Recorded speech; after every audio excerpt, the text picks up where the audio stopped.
ভারতবর্ষের সর্বশ্রেষ্ঠ নাট্য সমারোহ, ভারতীয় সংস্কৃতির ঐতিহ্য বহনকারী নাট্য উৎসব ভারত রং মহোৎসব তার 25তম বর্ষপূর্তি উদযাপন উপলক্ষে সারা ভারতবর্ষ জুড়ে চলছে বিশ্ব জন রং সমারোহ। নিবেদিত হয়েছে সমুদ্র হিমাচল থেকে ভারতবর্ষের প্রত্যেক কর্নারে কর্নারে নাট্য দলেরা। তেমনি এই সন্ধ্যায় এই উৎসবের প্রতি সম্মান নিবেদন করে ভবানীপুর সপ্তপ্রদীপ সংস্কৃতি সোসাইটি ওয়েস্ট বেঙ্গলের একটি নাট্য দল শুরু করছে আজকের নিবেদন নাটক পঞ্চম বেদ।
আপনারা আমার স্নেহ বর্ধিত হোক আপনাদের উপর। বলুন বলুন ঋষিগণ, কি কারণে আপনারা আমার কাছে উপস্থিত হয়েছেন? মুনিবর, যখন থেকে আপনি এই নাট্যশাস্ত্রে রচনা করেছেন তখন থেকে আমাদের মনে বহু প্রশ্ন জেগেছে। আমরা সেই প্রশ্নের উত্তর খুঁজতেই আপনার কাছে এসেছি। প্রশ্ন? কি প্রশ্ন?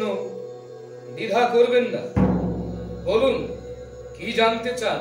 হে মহর্ষি, নাট্যশাস্ত্রের উৎপত্তি কিভাবে হলো এবং এর প্রকৃত উদ্দেশ্যই বা কি, সেটাই আজ আমাদের বড় জানতে ইচ্ছে করছে। সুন্দর প্রশ্ন। বেশ, শুনুন তবে। নাটক কেবলমাত্র বিনোদনের জন্য নয়, এটি আসলে জীবনের প্রতিফলন। মানুষ যখন কাম, ক্রোধ ও লোভে অন্ধকার হয়ে পড়ে, নীতি, ধর্ম, আদর্শ এই সমস্ত কিছু ভুলে গিয়ে অসততার দিকে ধাবিত হয়, ঠিক তখন স্বর্গের দেবতাগণ ব্রহ্মার কাছে গিয়ে আবেদন করেন, হে প্রভু, এমন কিছু একটা সৃষ্টি করুন যা মানুষ কানে শুনতে শুনতে তা যেন দেখতেও পারে, যা তাদের সৎ পথে ফিরিয়ে আনতে পারে। এমনই নতুন এক শব্দ উচ্চারিত ধরিতেই লিপিবদ্ধ হলো বেদ। কিন্তু মুনিবর, আমাদের আদি চতুর্বেদ তো জ্ঞানের ভান্ডার, সেখানেই তো জগতের যাবতীয় রহস্য লুকিয়ে আছে। তাহলে নতুন এক বেদের প্রয়োজন হলো কেন?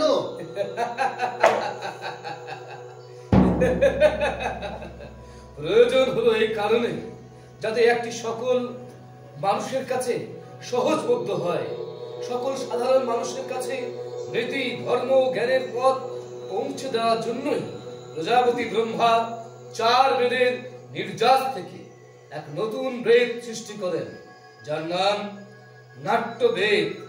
4 বেদের নির্যাস। হে মুনিবর, যদি আমাদের সকলকে এ ব্যাপারে ভালো করে বুঝিয়ে বলেন তাহলে বড়ই কৃতজ্ঞ হয়। শোনো শোনো তবে, শোনো, মন দিয়ে শোনো তবে। ঋগ্বেদ থেকে পাঠ, সামবেদ থেকে সঙ্গীত, ঋজুবেদ থেকে অভিনয়, অথর্ববেদ থেকে রস, এই 4টি উপাদান একত্রিত করে গঠিত হয়েছে নাট্যশাস্ত্র। বাহ, অসাধারণ! এ তথ্য আমাদের জানা ছিল না। এ তথ্য জেনে আমরা বড়ই প্রীত হলাম। মুনিবর, আমার একটি প্রশ্ন। বলছি, এই নাট্যশাস্ত্র বা নাটক কি করে শুধুমাত্র দেবতাদের জন্য সৃষ্টি করা হয়েছিল? না না, একদমই নয়। এই সকল কিছু ভুল ধারণা। নাট্যশাস্ত্র বা নাটক সৃষ্টির পর কোনো এক সময় দানবেরা উত্তেজিত হয়ে পড়ে, প্রজাপতি ব্রহ্মার নিকটে গিয়ে জিজ্ঞাসা করেন, হে ব্রহ্মা, নাট্যবেদ বা নাটক কি শুধু দেবতাদের জন্যই সৃষ্টি করেছেন? আমরা কি নাট্যকলা থেকে বঞ্চিত থাকব? তখন ব্রহ্মা তাদের বলেন, তোমরা উত্তেজিত হয়েও না। শোনো, নাটক কোনো নির্দিষ্ট জাতি, নির্দিষ্ট গোষ্ঠী, নির্দিষ্ট মানবের জন্য সৃষ্টি হয়নি। নাট্যবেদ ও নাট্যকলা দেবতা, দানব, মানব সকলের জন্য সৃষ্ট হয়েছে। আচ্ছা মুনিবর, নাটক কি শুধুমাত্র বিনোদন, নিখাদ আনন্দ মাত্র? না, কেবল বিনোদন নয়, এ হলো সমাজের দর্পণ। এই নাটক ক্লান্ত হৃদয়কে শান্ত করে, যন্ত্রণা দূর করে। এতে সকল শাস্ত্র, জ্ঞান, কর্ম, ধর্ম ও শিল্পের সমাহার রয়েছে। এমন কোনো জ্ঞান নেই, এমন কোনো কর্ম নেই যা এই নাট্যে নেই। মুনিবর, আপনার কথা শুনে যা বুঝতে পারলাম, নাট্যকলা বা নাটকের মধ্যে এই বিশাল সৃষ্টি জগতের যত কিছু ভালো তা বিদ্যমান, তাই তো? হ্যাঁ, আপনার অনুধাবন সঠিক, সম্পূর্ণ সঠিক।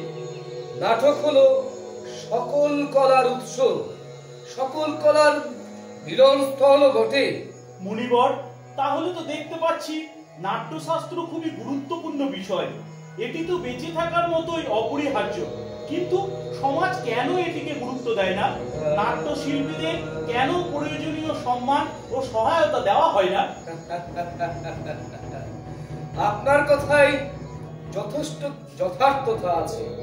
তবে হ্যাঁ, সকল নাট্যশিল্পীদের মনে রাখতে হবে, তারা শিল্পী, তারা সরাসরি নীতি নিয়ন্ত্রক নয়।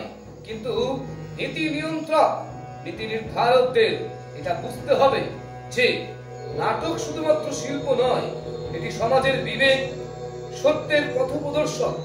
নাট্যশিল্প জাতি, ধর্ম, ভৌগোলিক সীমানার ঊর্ধ্বে ওঠে, সর্বদা মানবতার জয়গান গায়। এই নাট্যশিল্পই সমাজের পরিবর্তন আনতে পারে, সাম্য, ন্যায়ের বাণী প্রচার করে।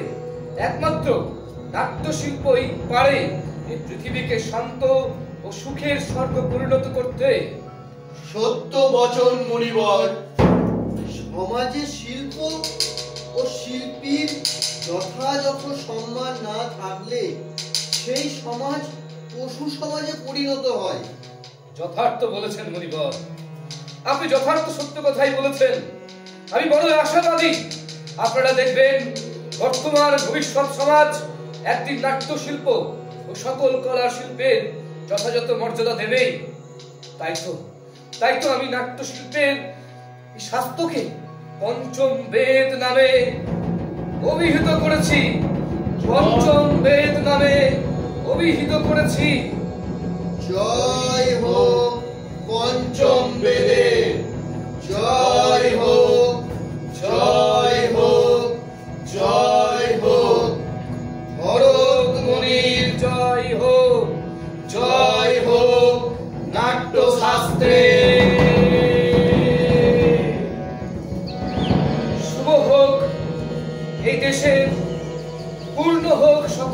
আশা, আনন্দময় হোক সৃষ্টি, সর্বত্র বিরাজ করুক শান্তি, পৃথিবী হোক সুজলা সুফলা, আকাশ হোক শুভ্র নির্মল, অসত্যের বিনাশ হোক, সত্যের জয় হোক, সত্যের জয় হোক, সত্যের জয় হোক।